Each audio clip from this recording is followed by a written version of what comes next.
Hola, bienvenidos a Física sin Problemas. Hoy vamos a corregir el ejercicio A3 del modelo de 2021. Venga, pues tenemos dos cargas puntuales iguales de 5 nanocoulombs que se encuentran en el plano XY en los puntos 0,3 y 0-3. Venga, pues lo voy a dibujar ya para tener claro de qué nos están hablando. Pues en el 0,3 tenemos aquí 5 nanocoulombs y aquí otros 5 nanocoulombs. Esto es Q1, la vamos a llamar, y esta la vamos a llamar Q2. Determine el campo eléctrico creadas por ambas cargas en el 4,0. Vale, el 4,0 pues está aquí. Y sabemos que esto es 4, esto es 3, y como ya veo que nos va a hacer falta esta distancia, pues rápidamente, haciendo Pitágoras, 4 al cuadrado 16, 3 al cuadrado 9, la suma 25, raíz de 25, 5. A veces voy un poco rápido en estos porque hay muchos ejercicios anteriores en el que he hecho exactamente el mismo procedimiento. Pero bueno, si no queda claro o os perdéis, siempre podéis poner un comentario y resuelvo la duda rápidamente. Entonces, para el apartado A necesitamos el campo eléctrico en el 4,0. Y para el apartado B, a ver qué datos nos dan. Una partícula cargada de masa 3 gramos, es decir, 0,003 kilos, ya lo pongo en unidades del sistema internacional. Carga Q3, la voy a llamar 3 milicoulombs, es decir, 3 por 10 elevado a menos 3 coulombs. En el origen de coordenadas, con una velocidad, vale, pues R3 es igual a 0,0, con una velocidad de 2. En el eje X de 2. Y calcule la velocidad final de la partícula cuando pasa pues, por el punto 4,0. ¿Vale? Pues velocidad final en el 4,0. Y vamos con el primer apartado, que nos pregunta el campo eléctrico, y ya sabemos que es la contribución por parte de la carga 1 y la carga 2, y siendo esta una suma vectorial. Entonces nos centramos en el módulo, que será KQ1 entre la distancia al cuadrado por el vector unitario 1 más KQ2 entre R2 al cuadrado UR2. Venga, pues vamos sustituyendo. K sabemos que es la constante, 9 por 10 elevado a 9. La carga 1 son 5 nanocoulombs, ¿vale? Pues 5 por 10 elevado a menos 9. Esto se me va con esto. Y la distancia al cuadrado. ¿Qué distancia hemos visto que hay? 5 al cuadrado, pues 25. Muy bien. Y el vector unitario. Vale, desde la carga 1 hasta el punto donde tenemos que medir el campo eléctrico, nos acordamos que siempre es desde donde se crea hasta donde queremos medirlo. Entonces, ¿cómo nos movemos? Nos movemos 4 a la derecha y 3 para abajo. Pues eso escribimos. 4 a la derecha en positivo y para abajo pues en negativo. Entre la distancia. ¿Vale? Y eso lo tengo aquí escrito porque lo usamos un montón en estos ejercicios. Vale, entonces eso por una parte, y luego por la otra pues lo mismo. La misma constante, vale lo mismo la carga. Esto se me va con esto. La distancia también va a ser la misma. Pero ahora nos estamos moviendo 4 a la derecha y 3 para arriba. Es decir, 4i menos 3j, más 3j esta vez, entre 5. Por lo que aquí se me va esto y se me queda 5. Lo mismo por aquí. Y finalmente las contribuciones en el eje Y también se me van a ir porque es exactamente lo mismo. Y me queda pues 9 entre 5 por 4 entre 5 y esto le sumas exactamente lo mismo. Así que lo multiplicamos por 2. Da 2,88 en el eje X, es decir, vector unitario I, newtons por coulomb. Y esto más o menos tiene sentido porque si tenemos una línea de campo que va así y otra así, cuando pase por el punto en el que lo estamos estudiando, será así, y cuando pase por aquí será así. Y la suma, al ser estas dos del mismo tamaño, ¿vale? No lo he hecho muy preciso, pues la suma me tiene que dar solo contribución en el eje X, ¿vale? Y es lo que nos ha salido, así que perfecto. Ahora vamos con el segundo apartado. Nos está hablando de velocidades y ya sabemos que las velocidades en este bloque pues simplemente nos entran cuando hablamos de energía cinética. Pues, ¿cómo podemos relacionar la energía cinética y ver cuál es la velocidad inicial, cuál es la velocidad final? ¿Por qué está variando esta energía cinética? Porque estamos en diferentes puntos y al haber un campo eléctrico, pues ya sea que esta carga, al meterla aquí, pues va a seguir las líneas de campo. Como las va a seguir, hay una fuerza y esta fuerza tiene una aceleración asociada. Al tener una aceleración, quiere decir que las velocidades van a ser diferentes al principio y al final. Hay veces, depende de cómo sea la carga, de dónde esté situada, pues hay veces que va a acelerar y otra que va a decelerar. Pues vamos a ver cómo podemos relacionar todo esto. Por el teorema de las fuerzas vivas sabemos que el trabajo es igual al incremento de energía cinética, que a su vez, como tenemos por aquí y hemos usado un montón de veces, es igual a el menos incremento de energía potencial, ¿vale? Entonces, el incremento de energía cinética será un medio de la masa por la velocidad final al cuadrado menos un medio de la masa por la velocidad inicial al cuadrado. Y el menos incremento de energía potencial sería menos energía potencial final menos inicial, es decir, energía potencial inicial menos energía potencial final al final, ¿vale? Usando el menos y lo del incremento. Entonces aquí voy a sacar factor común, un medio de la masa, y me queda velocidad final al cuadrado menos velocidad inicial al cuadrado, y lo que no sabemos es la velocidad final, ¿vale? Esto tenemos que luego ver cómo lo despejamos. La energía potencial inicial será la energía potencial que tiene al principio, es decir, la energía potencial en el origen de coordenadas, pero debido a estas dos cargas y luego en el otro punto. Vale, entonces esto es en el 0, 0.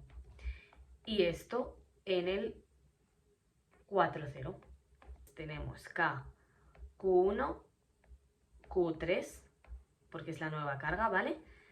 Y la distancia, pues, entre el 1 y el 3, más K, Q2 y Q3, y la distancia entre el 2 y el 3, pero inicialmente, y esto inicialmente, menos K, Q1, Q3 entre la distancia que hay entre el 1 y el 3 finalmente, y lo mismo pero para la carga 2.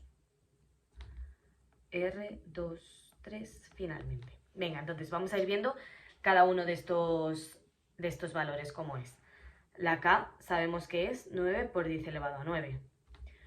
Q2 hemos visto que es 5 nanocoulombs y Q1 lo mismo. 5 por 10 elevado a menos 9 y Q1 lo mismo. 5 por 10 elevado a menos 9. Lo que cambia es Q3, que es 3 por 10 elevado a menos 3. Entonces 3 por 10 elevado a menos 3, ¿vale?